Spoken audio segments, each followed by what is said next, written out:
Le Flash Info avec le centre de stockage de la Manche. Exercice en cours sur le site d'Arevalag. Il a démarré hier et doit se poursuivre encore aujourd'hui. Cet exercice d'une durée inhabituelle a pour but de tester l'organisation en cas d'accident de grande ampleur, comme requis par l'autorité de sûreté nucléaire depuis l'accident de Fukushima en mars 2011.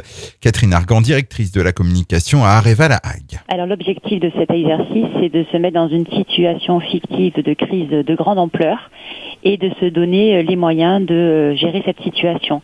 Donc on va s'entraîner pour remettre le site dans une situation normale et on va le faire avec beaucoup de gens puisqu'on a entre 300 et 350 personnes qui sont au cœur de cet exercice. On va surtout tester tous les moyens que nous avons cumulés depuis notre retour d'expérience sur l'événement majeur japonais. Nous avons aussi également l'intervention de la force d'intervention nationale d'Areva, qui sont en fait des experts, des volontaires, des salariés d'Areva, du groupe Areva, qui se sont constitués. Nous avons constitué cette force interne pour pouvoir intervenir sur les sites du groupe et soutenir les équipes locales. Catherine Argan, donc directrice de la communication sur le site de l'AG, des propos recueillis par Ludovic.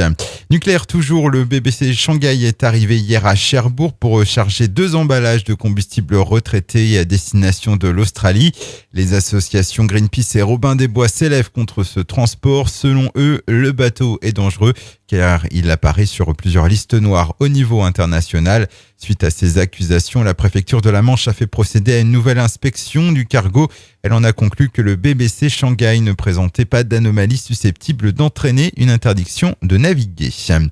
Dans le reste de cette édition locale de la politique, hier soir, avec 77% des suffrages, Benoît Arrivé a été désigné par le Parti socialiste pour être candidat au poste de maire de Cherbourg-en-Cotentin.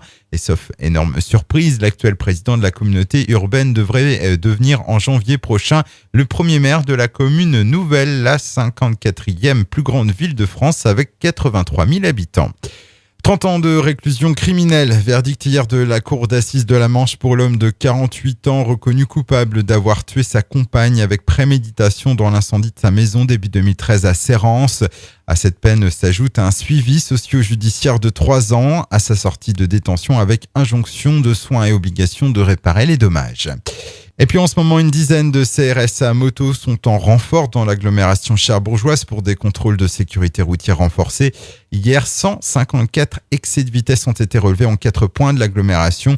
Les contrôles des CRS se poursuivent aujourd'hui sur Saint-Lô, Coutances et Granville avant un retour à Cherbourg dès demain. Le Flash Info vous a été présenté par Landra, centre de stockage de la Manche à Digulleville. Pour en savoir plus et visiter notre centre, 0810 120 172, coup d'un appel local.